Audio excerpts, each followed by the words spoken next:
Ego ruined one of my best friendships, and all I had to cover it up was self-love.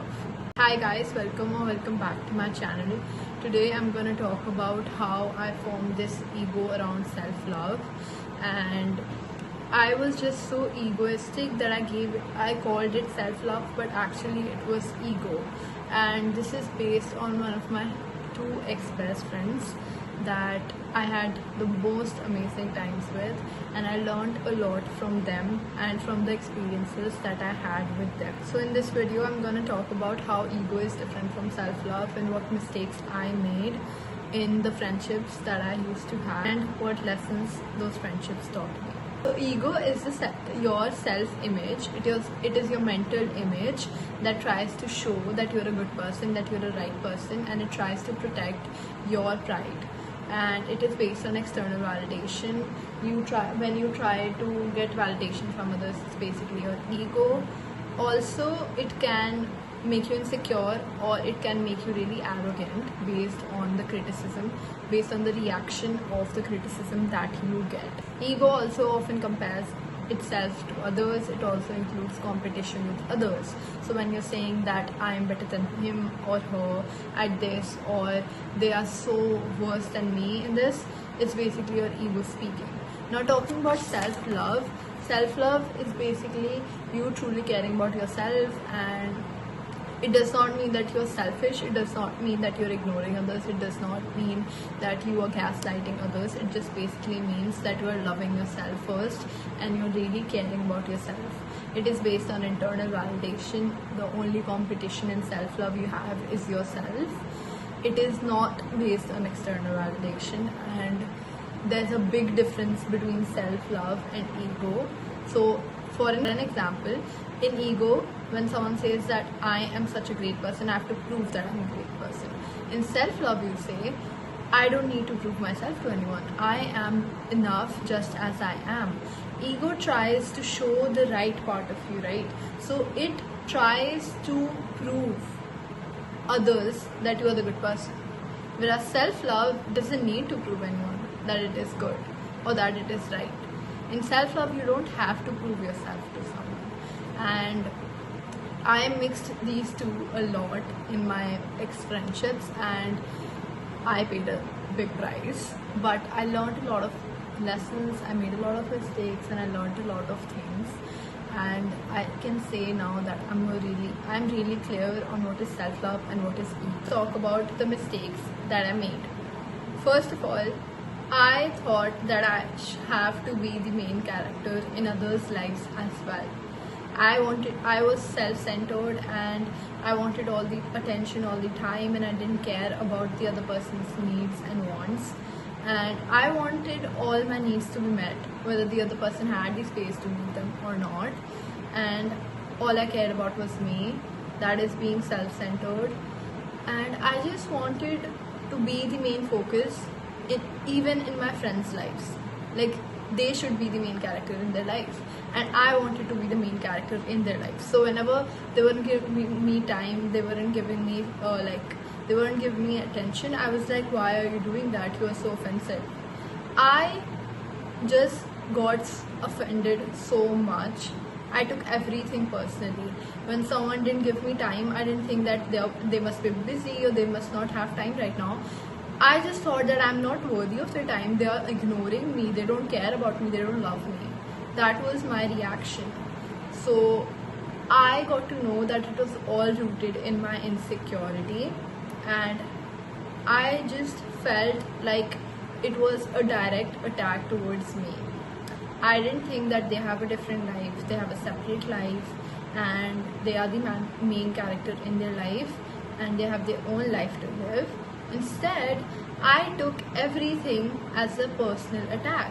I took everything as a personal attack towards my worth, towards my own, I thought that they don't respect me. I just thought that they didn't love me. And it took a lot of time for me to understand that I don't have to take everything personally. It was a very big lesson in my life that they have their own life to live, and they're not going to give me their 24 hours Okay, they're not gonna give you the 24 hours. You have your own 24 hours, use them wisely. Secondly, I attached my happiness to them. So my happiness depended on them, and when I got sad, it was their responsibility to make me happy. And if they didn't, I got unhappy, I got upset. I was like, why are you not doing this for me? Why are you not being there for me? And I took everything personally. I attached my happiness to them, and yeah, that's it.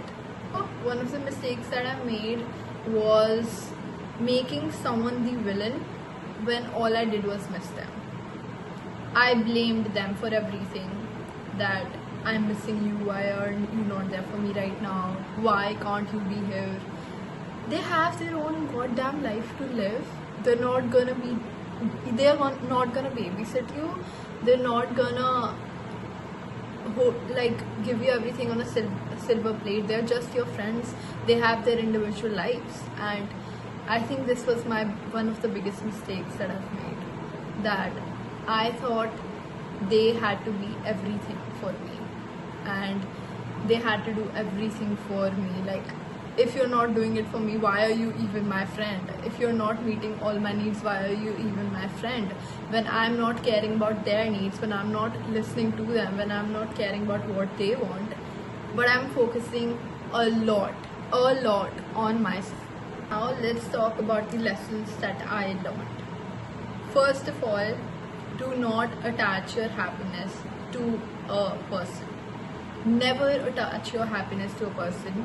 When you're gonna attach your happiness to them, you're also gonna blame them when you're gonna be sad, and when they're not gonna be able to make you happy. When you hold yourself responsible for the bad times, then you can also depend on yourself for creating the good times for you. Okay, so stop attaching your happiness to some outside source, to a person, because when that person is gone, your happiness is gone too. Second, I learned that taking space and taking a break from someone is better than cutting them off, especially in a hard time where your mind is really confused whether you should let them go or whether you should let them stay. It was a very big lesson for me. You cannot just cut someone off, because if you go back to them, they're gonna feel very hurt, because they're gonna feel like a dirtbag that you just threw them, and then you're now going back to them when you want them. It doesn't work like that. They are also human. You are also human. Of course, you have the right to take up space, to ask for space, to ask for a break, but you do not have the right to just cut them off. Of course, you have the right to cut them off, but you do not have then the right to just go back and be like, hey, what's up? You can't be like that. That thing cannot be stitched again. It's a friendship, okay? And a friendship is a very nuanced, very critical thing, delicate thing. If it's broken once, it cannot be joined again. Like, that's it. So instead of regretting for months, just take a few days off. Tell them that you want space, that you want a few days off, you want to calm down your mind. The next lesson that I learned was, stop just being mean. Like, if there's something in your mind and you're really angry or you're really offended right now, just do not send them directly the messages. Just do not. It's really mean and rude. And I heard this somewhere, I saw this somewhere, where the person was saying that if you want to say something to someone in a very heated moment, just write it in your notes app and wait for 24 hours. And after a day, when you still want to send it to them, you can send it to them, but most of the times you don't want to send it to them, because now you're calm and cool and you don't want to ruin their day. So just stop being mean, okay? Stop outflashing on people. These are one of the biggest mistakes I've made in my friendships. Stop just being outrageous, okay? Go there composed and then politely convey everything that you want to say. But when you're being mean, when you're being rude, when you're screaming, you are in the wrong too. You cannot call yourself the right person. You cannot तुम हक नहीं जमा सकते कि तुम अच्छे हो अब, because you did the wrong thing.